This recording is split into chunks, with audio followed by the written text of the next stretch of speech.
Hello, this is Alexa Hampton, and this is 52 Weeks Live. And today we are going to be speaking to Dr. Goodman. Doctor, I'm inviting you to join, Doctor. It's muggy in here.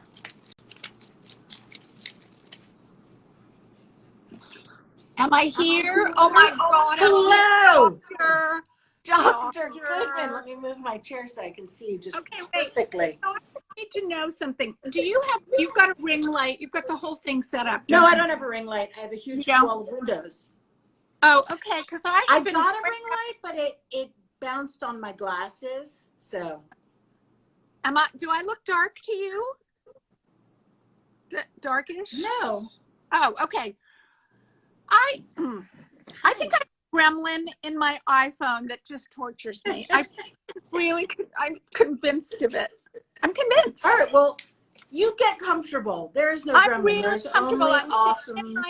I'm sitting at my desk. I'm very happy to see you. I am so happy to see you. So happy. And I am so happy to talk to you because as much as we have operated together in the operating room. Yes, we have. Which, by the way, everybody, we got honorary doctorates at the same time. That's what this joke is.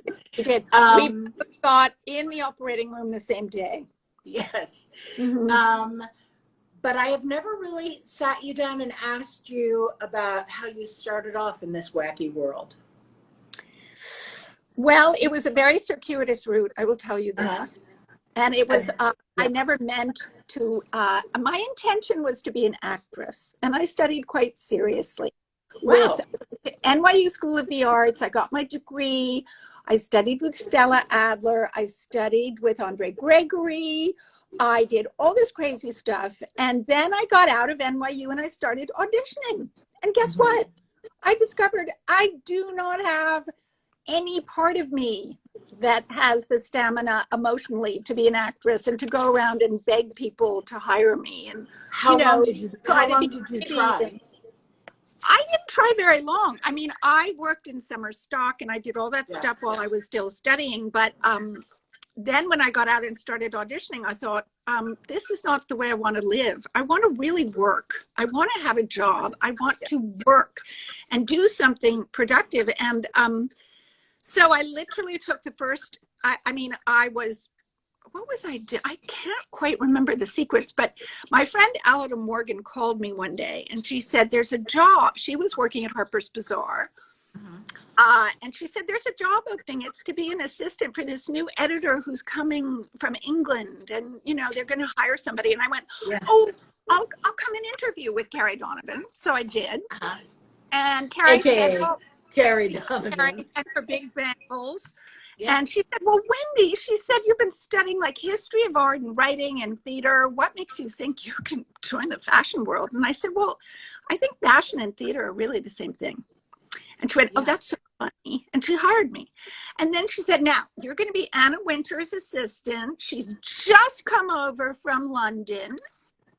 And then she said, and you're going to also work with another editor, June Kenai. And so I was both of their assistants. I think June came a little bit later, but I was Anna's assistant. Yeah. You're in the headlights. Shall we just say that? Okay. You learned feet on the ground. Feet on the ground. My heart never stopped palpitating. I mean, Anna was exactly the way she is now. She was absolutely focused. Mm-hmm. She was, absolutely no nonsense. She knew her mind. She knew she was decisive. She just didn't have time for small talk. Yeah. So I learned no shilly-sallying. No dilly-dallying. And I thought, well, this is not really the world for me, fashion. But meanwhile, I was learning a lot. And but wasn't she at HG first? No. When she came to America, Anna started at Harper's Bazaar. And then Anna went to a magazine called Viva. And Carrie Donovan I think I remember Viva. Was it like it was like big script and a big book? Yeah, it was yes. And it was like a sort of sexy fashion magazine kind of, right? It was like soft fashion porn. Let's put it that way. And anyway, Carrie Donovan then left Bazaar and she went to the New York Times Sunday magazine and said, come and do stories. And I said, well, I can't do that. How to do that? She said, oh, just do it. And those words, just do it, have stuck with me forever. Like, never say you can't do something. If somebody says, oh, just do it. And you don't know what you're doing, but you'll figure it out as you go along. And I started writing stories, marketing stories, doing the whole thing. And your curiosity was there. I mean, like, looking at the stories that you've covered, like, there was so much that you were into. Well, you have to remember, when I started my career, I did not have to remember a thing. Well, there was not even a cell phone. There was no internet. There was a phone booth on the street where you waited till somebody got off and you put in your quarter. Yeah. You had a lot of quarters because, I didn't know. I had this conversation yesterday. You did, really? Just about how my father just walked around with quarters in his pocket. Yeah, quarters. Absolutely. So crazy. Yeah, insane. So, it was trial by fire. It was learn as you go. There was no one to have your back in an office or you had to really think on your feet. And if you wanted to do research, you had to go to a library. You had to call up somebody and say, could I come and look at some of your research books? It was a Wild West as far as you had to plot how you were going to do things. Yeah. And you had to strategize. You had to strategize, and you had to figure out, like, who could I talk to? Who would talk to me, young nobody? Who would talk to me and teach me some things or tell me about this period of history? Yeah. And it was when I was a fashion editor, I eventually ended up at New York Magazine. It's so weird the way. Also, I do think actors who study the theater are a very well-read group. Well, you're curious about people and their behavior. But also, like, you've read Chekhov, you've read Shakespeare, like you've read it seriously. Yeah. And I see the connection to writing very clearly. Yeah, there are lots of clues and there's lots of fascinating, it's just rich and deeply embedded with all sorts of stuff. And what really got me interested in covering design when I was in fashion was going to this one little restaurant, La Grenouille on 52nd Street, and wondering what the history of that building was, because I thought, here's this little building. It looks like it was a carriage house. And it turned out it had been the carriage house to the Plant Mansion across the street, now Cartier's. Mm-hmm. And anyway, I found it took me a year, but I found out the history and blah, blah, blah. And then I finally did a story on that restaurant in New York Magazine. And I thought, oh, hi there, little one. Yeah, he's somewhere. So anyway, that started my career as a design editor. I just thought, I'm really interested in interiors and what they say about people, how they tell stories about people. Yeah. And I love that more than anything. I loved fashion because it was also that kind of investigation about people, why they made those decisions to wear whatever they wore. What did they want to telegraph about themselves? The symbolism. Because, people are judged by what they wear. Guess what? It's like people want to pretend they're not, but they are. People look at you. Yeah, well, Judge, you are red. You're red. Whatever you put on to say whatever is red. Is red. And sometimes people are reading what you hope that they're reading, and sometimes they're reading something else. Yes. Yeah, exactly. But it is role playing, and that's what I felt when I was a fashion editor. I could, I could sort of make up people's lives by what they were wearing, because what they wanted to, what role they wanted to play that day. And how they wanted to, protect themselves, or how they wanted to make themselves vulnerable, whatever. Yeah. Did you happen to be at Nan Kempner's funeral? I know. Her husband had the greatest comment, which this makes me think of. Yes, everybody loves you. Everybody wants you to know that we all love you. So sweet. So anyway, he said that in the beginning of their marriage, he never knew what he was going to come home to. You know, she could be Oh, because she oh, was costumed. You know, like I tell you, she would be a you know, little, you know, French girl or yeah, a you know, I can't, that's all I could come up with. But yeah, just that protection of soul. yes, yes. And also, oh, doesn't that little guy want to come on your lap so we can see him or her? He just wants to play ball. Yeah, of He's course. such a little boy. He just Of wants course to. he does. He just wants to run after a ball. Of course. Of course. So what was the first thing then that you identified yourself as professionally? I think, well, I was a freelance stylist for many, many years. And even when I worked at New York Magazine, I was under contract initially. So I was not receiving those lovely benefits or whatever. And I was basically freelancing because I worked for Estee Lauder as a freelance stylist back in the day. And I could do that because it was not a conflict editorially because I didn't cover beauty. Right. So I could. What year was this? Well, I was working with Skrybnevsky, and it was Karen. I came on board when Graham was just finishing. Oh, he can absolutely. He needs the ball. He needs that ball. I'm sorry. This is not going to end well for me. No. Well, He's just going to keep at it and keep at it and keep at it. I wish I had one I could throw for him too.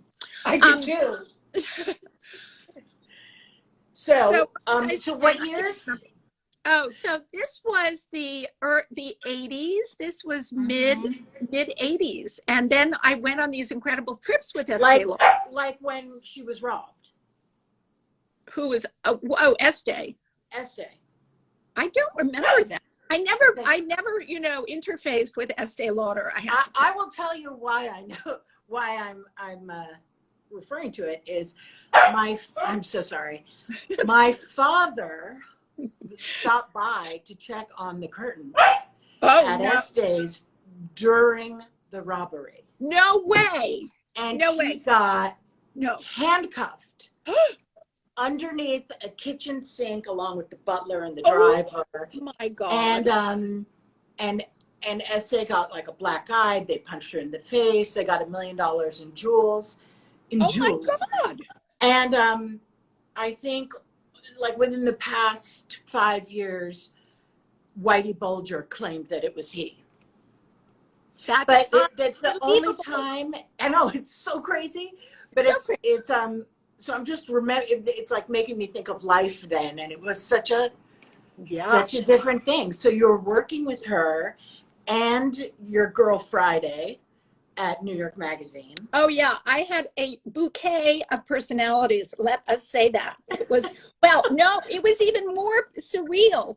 Anna Wintour went to British Vogue, and she had asked me to do some freelance stories as a fashion freelancer for New York Magazine. And when Anna left for British Vogue, they asked me if I would come and freelance the design issue, the spring design issue, and I did.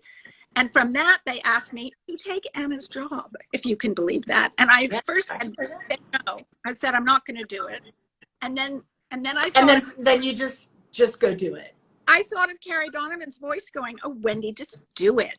And of course, I thought following Anna Wintour is professional suicide. I mean, my God.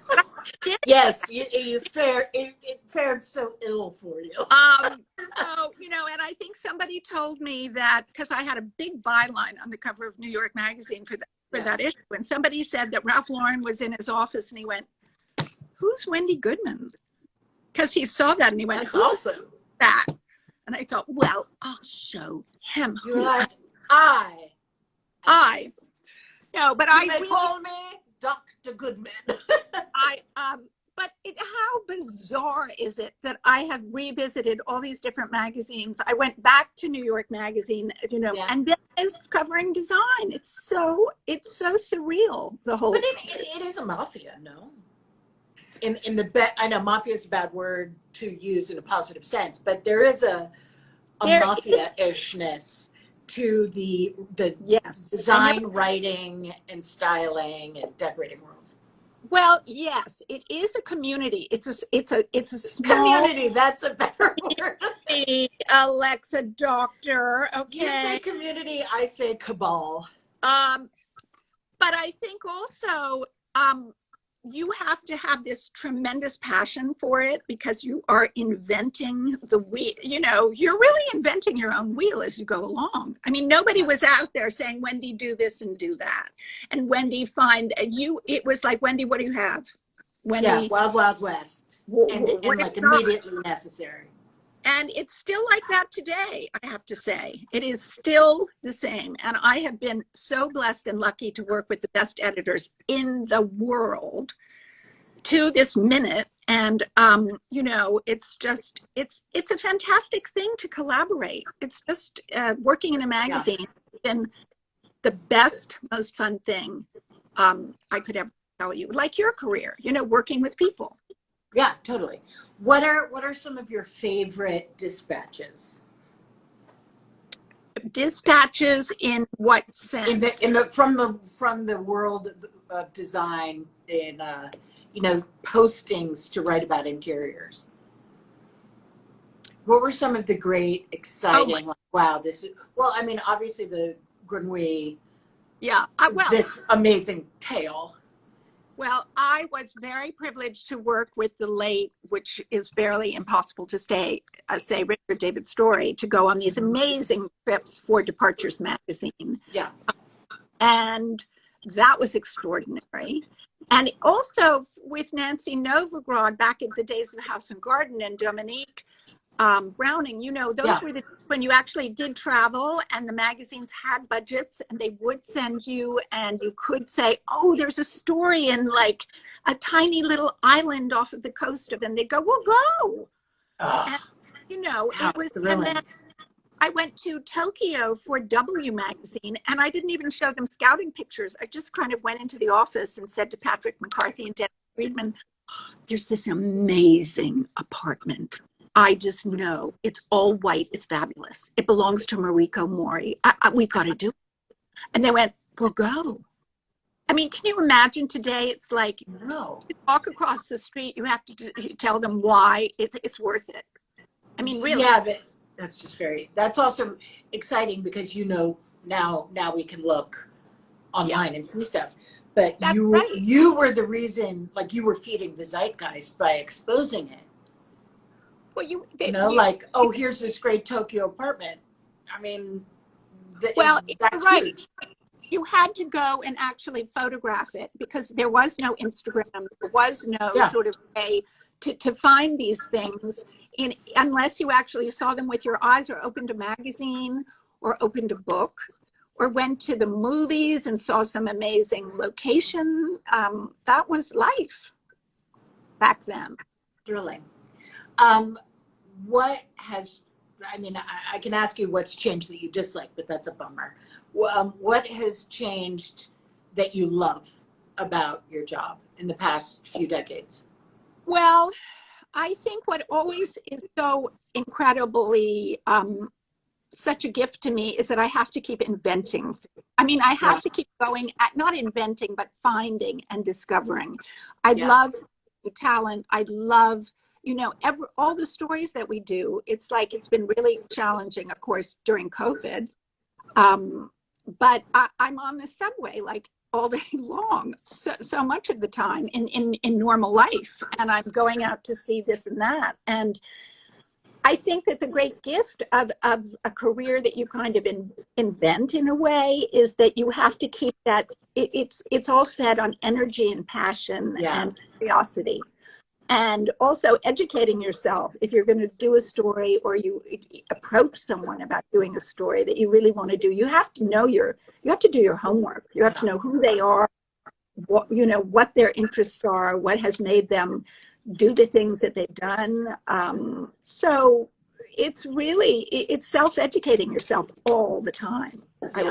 It makes sense to me that you started in fashion too, because those revolutions are so ceaseless. You know, like the next season, the next season, the next season. That's and right. to get in that habit of producing content is a great thing going forward. Like, how empowering you must have been so empowered to be like, huh.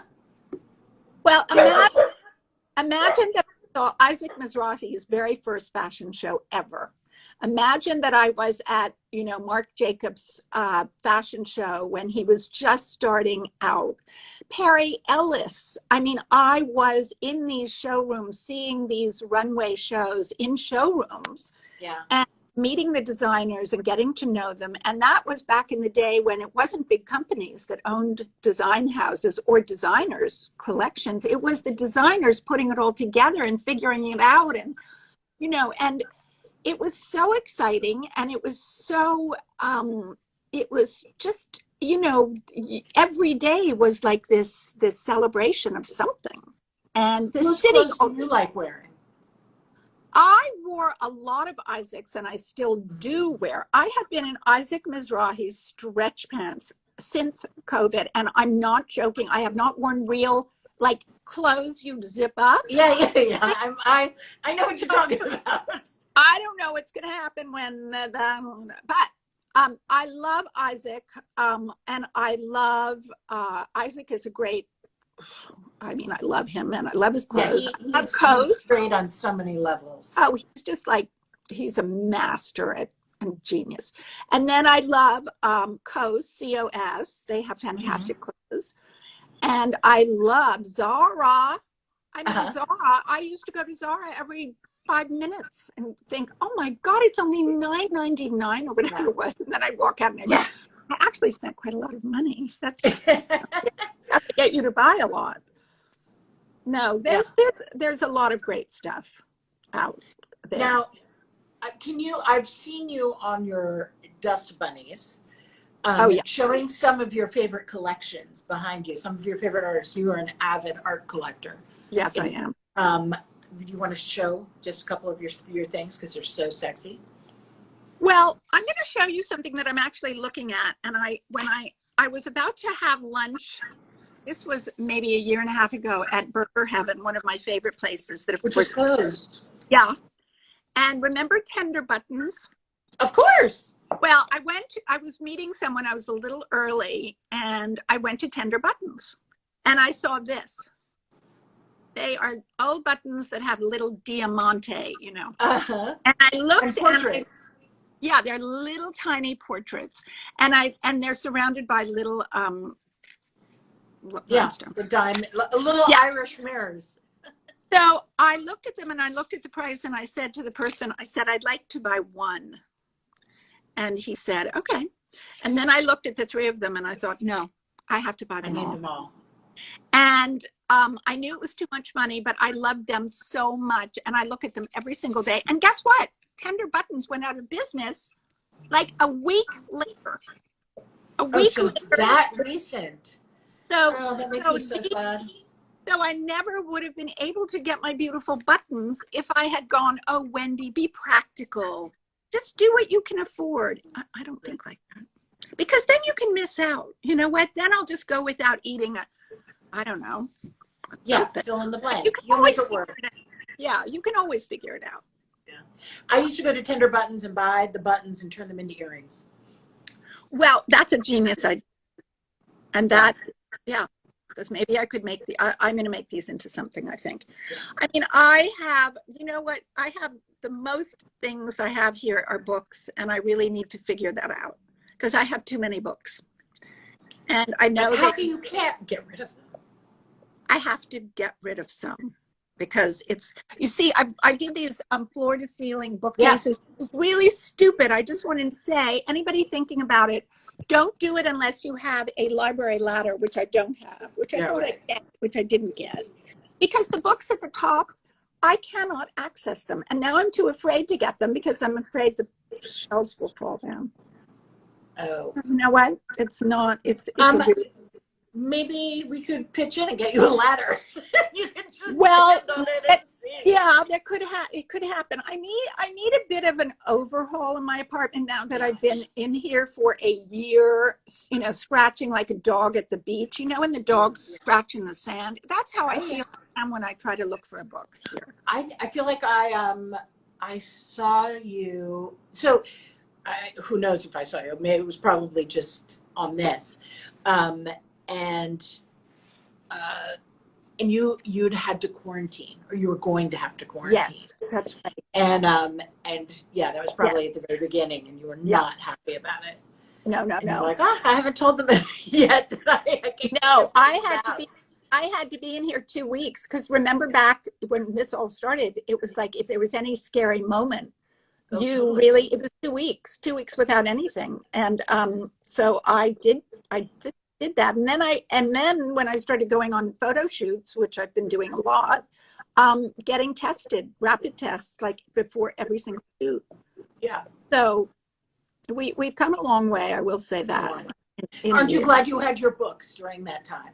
Yes, I really, I'm always grateful for my books, because I'm always dipping into them. Yeah, I really am. Absolutely. Yeah. I'm very concerned about your throwing away books. I just can't. The idea of what you're throwing away is terrible. No, I'm going to give them to the Strand, or I'm going to investigate if a school needs them, if, I've got a ton of design books, and I've got a ton of books, fashion books too, actually. So, you can recycle books, I think. The Strand, there are lots of places that would I'm sure need books like books. Yeah. Do you remember the book about fashion designers' apartments? Yes, there have been a few. There have been a few. Rimasuki did one, I believe. It was before Rimasuki. Okay. It was, and it had obviously Bill Blass, and it had Oscar de la Renta, and it probably had Givenchy. And right. I love fashion designers' houses. Oh, that's what I started doing when I joined House and Garden with Nancy Novograd. I left New York Magazine when I was doing fashion, and I started there, and I thought, what should I do? And then I thought I should do what I know, which is fashion designers. I should go and do their houses.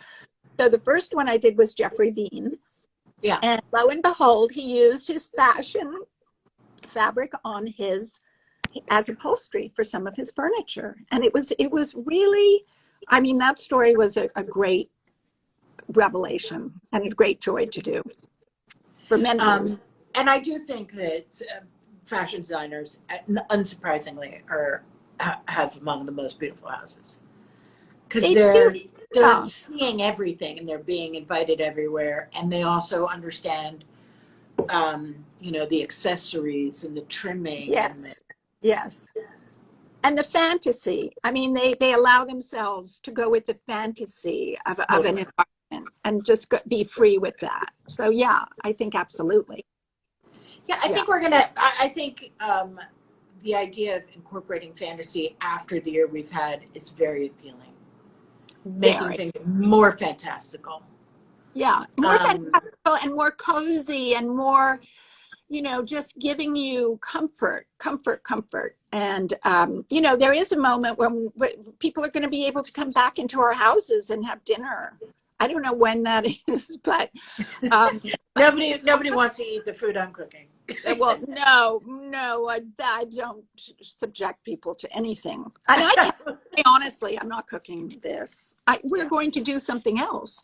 But yeah, I just think that your home, everyone appreciates, and how lucky we are to have homes in this year of torture. Yeah. This year of crazy. What has been the most exciting thing that you've done this year when you've been stuck at home? Was it reading? Was it TV? Was it Zoom? The most exciting thing is to be able to get on my Zooms and to be able to, I think when I don't have to deal with the breakdown of technology, I'm a happy person, because I've been so messed up by how bad I am at all this. And I think that I'm just grateful that I actually have learned a little bit about how to do things I never thought I would be doing. Yeah. I mean, I Yeah. think, but No being allowed to be out of date. no, you have to be of your time. If you're not of your time, you get left behind. There is just no way. You cannot be of your time. You cannot make the effort. You know, you have to just roll up your sleeves and figure it out. And just do it. And just do it. And just do it. It is Actually, a very good call to arms. yeah, it is a good call to arms. Because you know how many people really know how to do anything when they're starting out. You just have your enthusiasm and your, you know, I'll do anything, and your curiosity, and really paying attention and listening to people. So when we do get out of this, Yeah. I mean, you're going to write something about your first travels, are you not? I've got a book idea. I mean, doing books, as I showed you in that photograph, is a torture, because the kinds of books I do involve a lot of photography and involve, but I do, and you know, I have to have an idea that's really like lightning hit me, because it's so hard to do a book. So, but something is beginning to percolate, and something is beginning to take shape. So hopefully I am going to start on another book soon-ish. And how long does it take you to do? It takes me a while. I mean, May I Come In took, I would say, 2 years. May I Come In is so beautiful. Thank you so much. What a beautiful book. But it was a lot of, and my you know, the people I worked with, Lenore Mamana, who was my photo editor, who was genius. I couldn't have done it without her. I couldn't have done it without Erin Garza, who designed it. Abrams, Eric Himmel, who has been my champion since, I mean, I've done all my books with Abrams.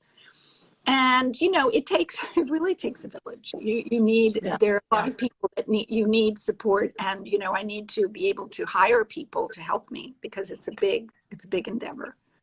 So. And I don't feel like the appetite for books about design has diminished. I feel like we all still buy those books. I buy those books, and I usually buy two. So I have one for my office and one for home. Yeah, I think the appetite for design is always there, as it is for fashion. But I also feel now that more than ever, people are really interested in behind the scenes. Like, what is the actual thing that happened to make that happen? And I'm most interested in behind the scenes, and I'm most interested in, you know, how did people do that, and what was happening behind the scenes when that thing happened. Like, I love documentaries, and I love autobiographies, and I love biographies. I want to always get to the sort of source of the person or the project or whatever it is. But I do like maintaining some of that fantasy. Yes. Oh, absolutely. No, like, you want to know what's going on behind the scenes, but also you don't. Absolutely. Well, you have to pick and choose to reveal. It's not that you're going to do the whole reveal, because it's like in The Wizard of Oz, when you finally meet the wizard and it's just a little guy pulling the levers. You don't want that. That's not. So, yeah, if it's that prosaic, no, you don't want that. Yeah. But I remember when my father was doing the embassy in Paris for Pamela Harriman, and watching these French painters drag wax down a wall, and that was their strié technique. And that kind of behind the scenes I like seeing, because it's just like such an art.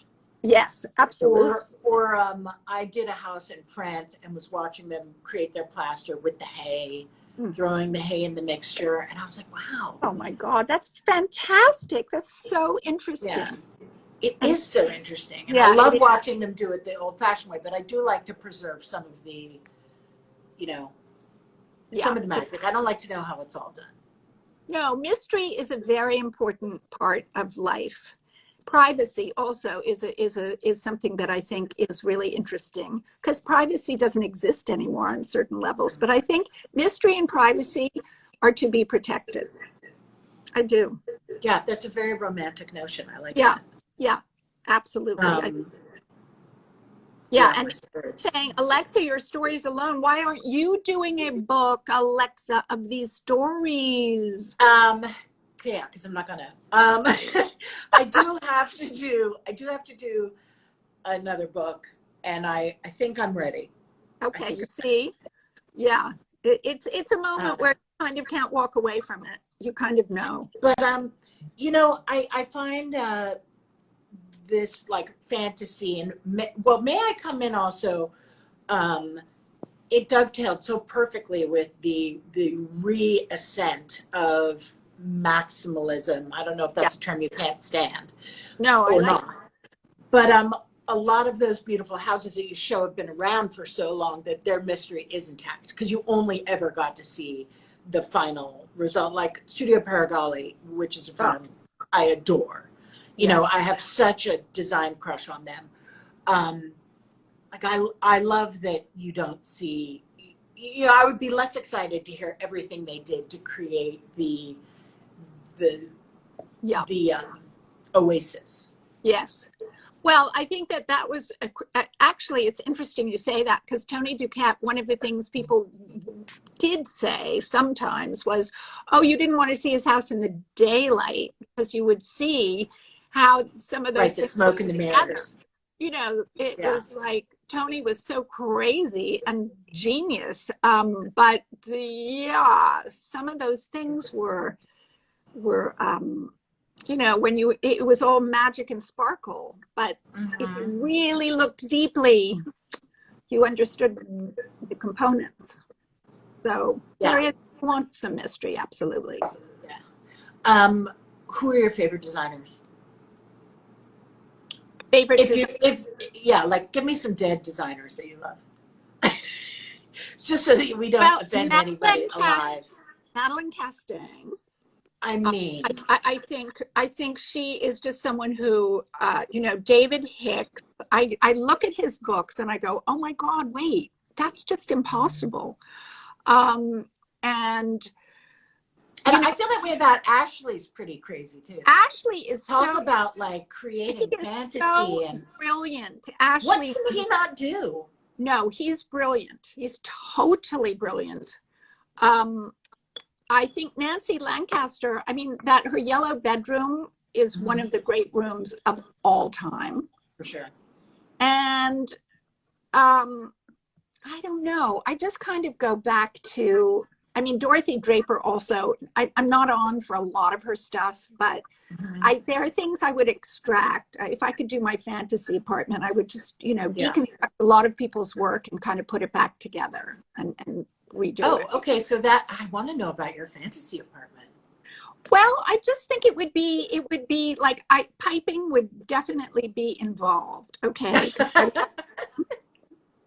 Oversized prints would be involved. You see my Yeah. cricket there. Love. And lots of red and white and Red and um, white. red and You're white. giving me Gigi and Deauville vibes. Yes. At Lartigue, I would pretend I was in a Lartigue kind of, Uh-huh. south of France villa. And Peggy Guggenheim in Venice. If you Mm-hmm. ever look at pictures of her living room in her palazzo in Venice, it's heaven because Yeah. her sofas, I think they're piped. I can't remember exactly, but I would just do a mashup of all these Uh-huh. rooms and all these moments in design that I love. Does it, as a connoisseur and as a journalist of these rooms, does it trouble you when a house or an apartment has lots of different elements like that? It's not necessarily like an entire single gesture. It's bits. No, it doesn't. What bothers me, I think what bothers me is when I really feel somebody is not living in their space or doesn't believe in their space, that it's been done for Yeah, yeah, show. yeah. And it's been done because they think that's the thing to do, like wearing designer jeans or wearing, I don't know. I think you can really feel if a house is loved and lived in and used. I mean, the spaces are really used. And I think you can feel when they're not. It's very clear. And that will be the result of COVID is that we all spent so much time at home that we had to live in our house. We had to live in our rooms. We had to see how they worked for us. Yes. Yes. We Like had to see, and we had to reassess what works and what doesn't work. I mean, I tried to clean out my office, and you couldn't tell now that I did that, but at least I did it for myself. Because I thought I've got to. You press the reset button. Yeah, I did. I really did. I tried. Because I thought I have to stare at this like 24/7 now. So guess what? Yeah. Better get it together. So Brett Lee and Cool Yeah. Design. It's talking about inauthentic design. So it's very interesting to me how to reconcile inauthenticity, which we consider a pejorative, with fantasy, which is fantastical. I mean, and might be, might have an aspect of inauthenticity, but it's so exciting because it's original. Well, or it's intellectual. Well, that's a really good question and distinction. I think inauthenticity is when you really don't believe it. You're doing it for show. You're doing it for reasons that are outside of yourself. You're Gatsby. Yeah, you're Gatsby, and you're thumbing your nose at the whole thing. Yes, and it's not coming from a place inside you that is really being satisfied. I think fantasy and whatever, if that's something you believe in, it's going to be authentic for you, and that's all that matters. If it's authentic for you, and then other people can go, oh, this is horrible and blah blah blah. Right. I mean, well, I mean, sometimes I'll do a story and someone will say, oh, Wendy, how could you I go, well, it's not my taste, and I'm not talking about my taste. I'm talking about a story, and I'm telling a story about something that's really interesting.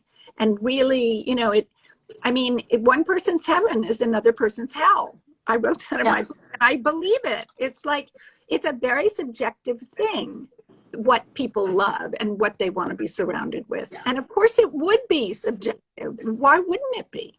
Yeah, absolutely. Yes, what could be more inauthentic than the object as opposed to the subject? Just a thing that you don't interact with. Yeah. But I like how you put it, that people don't believe in their rooms. Well, you can tell, believe me, a room is screaming out. If you go, I mean, I have gone into 1 billion houses, and the first thing I pick up is, does somebody really live here? Or is this a setup? And you can tell. It's like meeting somebody. It's a chemical thing almost. It's like meeting someone, you go, oh, I want to get to know that person more. Yeah. I mean, wow, it's like a connection. And then if the house is just like dead, and there's no love in that house, there's been no attention, there's just been, things have been put there because you feel it. The house speaks to you. Yeah. It really does. And there's something about arbitrariness that is unsexy, deeply unsexy. Yeah. Like doing something for absolutely no reason. Oh, absolutely. Yeah. Because it feels very sad. It feels very wasteful.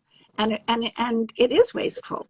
It's like a waste of time, a waste of effort, and there's no return. And there's no return. No return. No, there's no return. People are always saying, like, what do you think is going to happen in trends? And I always answer that I don't believe in trends because, they're manufactured. Yeah. What you see when it's on a piece of paper or on a screen is not necessarily at the time of its inception. You're seeing it when you come across it. Yes. And you're threading all of these things together and calling it a trend. Yeah. But there are for sure going to be some major changes after COVID, and I can't really figure out what they're going to be. Besides the fact that this industry is so busy right now, like, what are hotels going to be like? Do we want hotels do we want anything that's like a hotel room anymore? The anonymity of it and the nothing. It's such a good question, and I honestly can't answer it. I mean, I think people, there's always a very creative moment after a very bad time. I mean, historically, we know this after world wars, Yeah. after epidemics, pandemics. I mean, there's a great resurgence. So there's going to be a great creative sort of life ahead. And I don't know. I think people will really, hopefully invest in joy, invest in the positive, invest in helping, being philanthropic in Yeah. a really great way. And being really mindful of sustainability and what you're actually putting in your house, how you collect, how you decorate, because maybe you don't need so much. And maybe you just want that one thing or that one book, or I don't know. I think it'll be really, hopefully we'll just educate ourselves to be better consumers. Yeah. I think. Yeah. I'm also like extremely concerned about, for a minute there, we could go stay at people's houses and did, Yeah. like vacation rentals. Yes. And, I'd just gone to Rome and stayed in the, right by the Palazzo Farnese. And then we were in Madrid and we found this great person's apartment that we lived in. It like, they definitely lived in it. Yeah. And like, what happens to I just found that a very sexy moment in time, getting to feel like you're in a neighborhood, feel like you're in somebody's house, and get to see all these things and not have to go to a hotel. And I just wonder where that's going to go now, because of germs, because of rules about, like, will neighbors let their neighbors do things like that? Actually, we were going to go to Paris and had an apartment right before COVID hit for, like, spring break. Yeah. And I guess it was maybe a month or so before. And we reached out to the owner and said, we're not going to come, we'd love to cancel. And, this was some Frenchman who was like, I don't believe it is a disease. You just totally blew us off, kept the money. And he's like, this is just a bug. Wow. And so actually a friend of mine had the greatest response. She's like, you should call him or write him and say, you're right, it's just a bug. I can't wait to come and meet the neighbors and practice my French. Like, here comes somebody from New York, like the worst. But yeah, I wonder if that's all going to be gone now. I think it's just going to be a slow kind of reboot. I just think it's going to be slow. I don't think there's going to be any instant moment we wake up and, oh, it's over. It's like now, if this is not the way this is going to play out. I mean, vaccinated fully, whatever. The pandemic has a life of its own. And people can say what they want, but this pandemic is morphing into other things. And like, all we can do is just take the very carefulest care to protect people we love and our friends and ourselves. Yeah. And if anybody thinks they're going to be smarter than the pandemic, guess what? I don't think so. Mm-hmm. So I think it's going to be a slow reboot. And but I also feel that the energy is crackling. I feel people are restless and want to get out there and want to start making things. Definitely. And, the energy is there. So I think we're all kind of, chomping at the bit to be productive and to be, back in the world. And I think it's just like baby steps. Yeah. It's like. And somebody's asking, what in your home gives you the most joy? What in my home, I think all my books and all my art and my couch, my sofa. I mean, I like curling up places at home. So I love my bed immensely. My bed has become the most important thing in my whole life. Can I just do you have a desk? That? Do you have? Yeah. I love my bed so much. I always loved beds and my bed, but this past year, I've never loved my bed so much. Yeah. And I would say. And do you work from it ever? No, I never work from my bed. Never. Oh, so church and state. Oh, no. I have to get up, make my bed, pretend I'm going somewhere, and then I go into my office. I get dressed. I mean, that's very civilized, doctor. Doctor, I have to have a routine or I'm already losing my mind, but I have to, pretend I have a mind and a routine. I have to. Yeah. I am a firm and soft mattress person. I have a firm mattress, but then I have that pillow thing on top of it, and it is the most gorgeous thing. That I feel like that's too mushy. No, it's not. It's really not, because there's the hard thing underneath it. Right. So it just kind of envelops you. I am just watching Percy. Percy's going out. I just, you know what, I'm just really worried that germophobia is going to dictate how things are designed.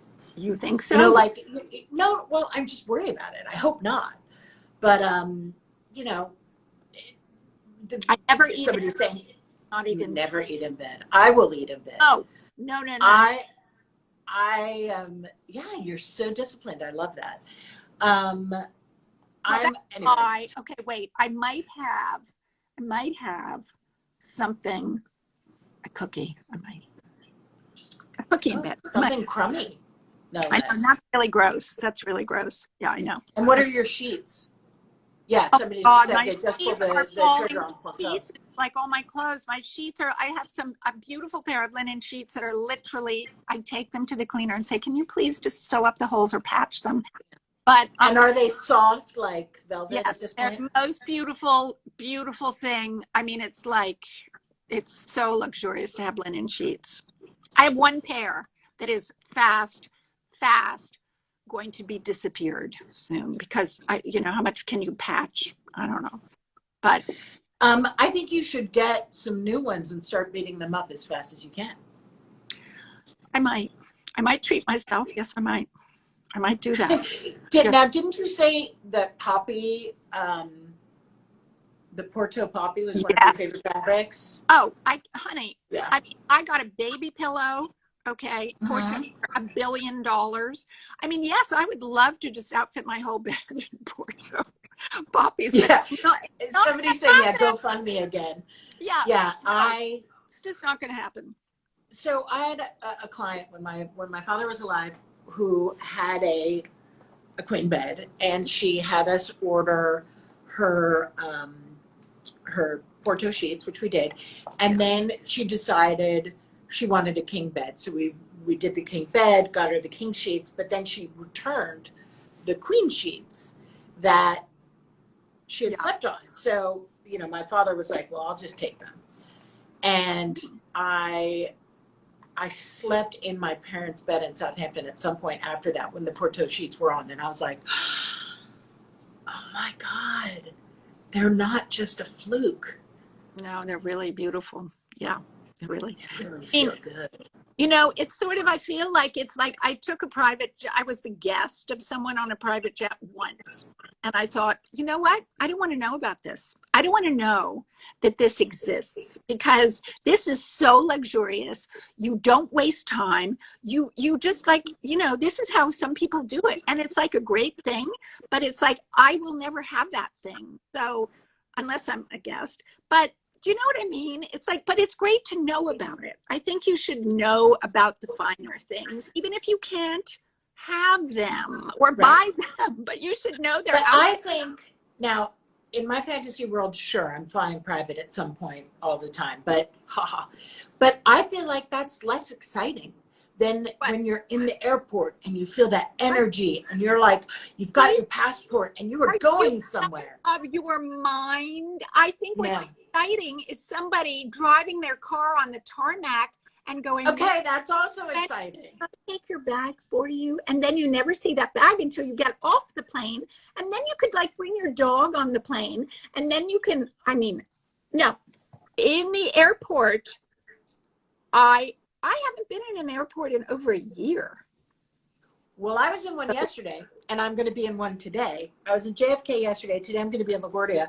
But I do feel that I can't imagine going from A to B and not seeing all the people. I just feel like that would just pulling the plug on the energy. Really? Okay, so seeing all the people is what really makes my hair on fire. It's like, get me out of here. I don't want to see it. The subway now is filling Yeah, up. I think everybody is agreeing with you here. I They mean, stamp your passport on the plane. Yeah. I don't know. No. And I applaud you, doctor, because you are the, but guess what? I am so not. I mean, I am not happy the subways are so crowded. And people are just like, oh, I just don't think I'll wear my mask. Like, okay. Right. I can't even deal with it. But where are you going today? Where are you going? Today, yesterday I was in Texas, and Wow. today I will be in Chicago. That's And unbelievable. these are my, I've been to Chicago in the past couple of months, but Texas was my first big foray. And it was And exciting. you felt okay flying in the plane? I did. I kept it pretty tight. Yeah. And I'm still within 90 days of having had it.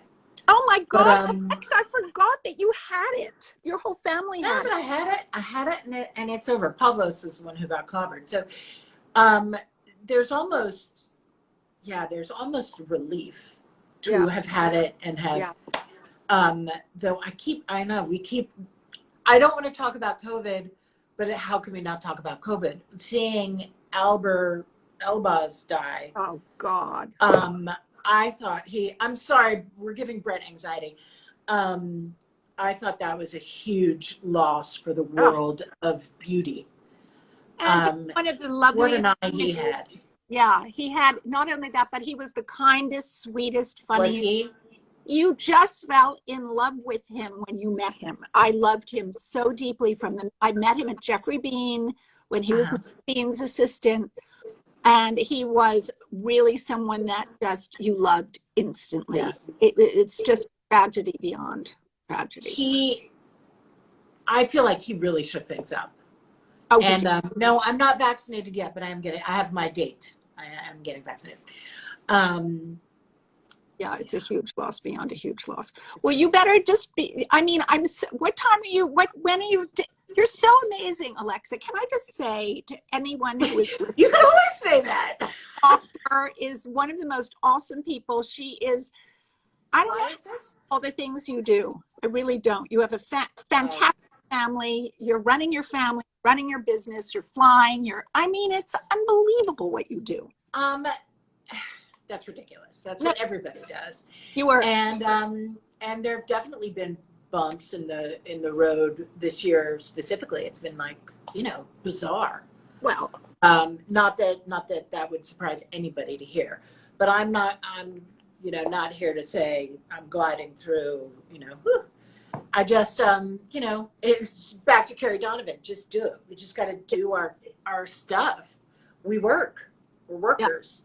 I have a theory that, at least in my family, I was actually in a car in Florida, and the driver banged on the brake, and I went flying into the footwell of the back seat. God. And I said, "Sir, can you please can you slow down?" And he's like, "Well, you New Yorkers, you retire and you come here and you ruin the traffic." And I was like, "Sir, I don't know you, you don't know me. But my people, we don't retire and move to Florida. No. We drop dead on the job." That's all we do. Right on. We work and then we die. That's right. Yeah. Hello. Exactly. But what a great world we're working in, right, Wendy? We are so blessed and lucky to be in this world, period. Yeah. And be in the world we're in and working in. And I think to love our jobs as much as we do is one of the blessings of life. Yeah. And that it's so it's so nurturing and nutritious. Yes. It just feeds us. Yes, it does. And also there's so many wonderful people in it. There are just many wonderful people. There really are. It's just a great gift. And absolutely every single one of them loves you, which that's kind of like a litmus test. Everybody, if you don't love Wendy Goodman, where are you? Where are you? Who are you? Where do you live? Ditto back to you, Doctor. So Doctor, when are we gonna see this book? Well, I don't know, and it won't be for a while, but I do think that I'm going to start working on it, and that is the first step. That is the first step. And are we scooping here? Is this your first announcement? It is. Yeah. Okay, good. I'll Yeah, hold you but we're to not it. announcing anything because Well, we're announcing that you're starting the work. well, yeah, I am starting to work on it. Yeah, I'm starting. Yeah. So it is. Okay, Yes. good.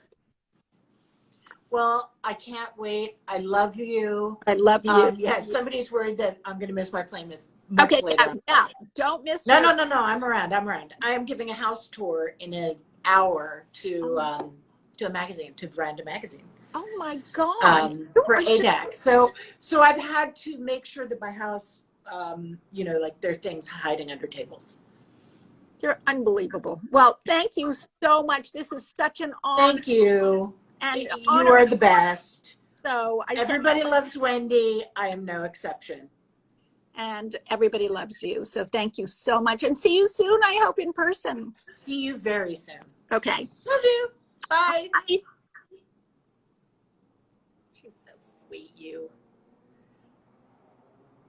Now how am I clicking this off? There we go.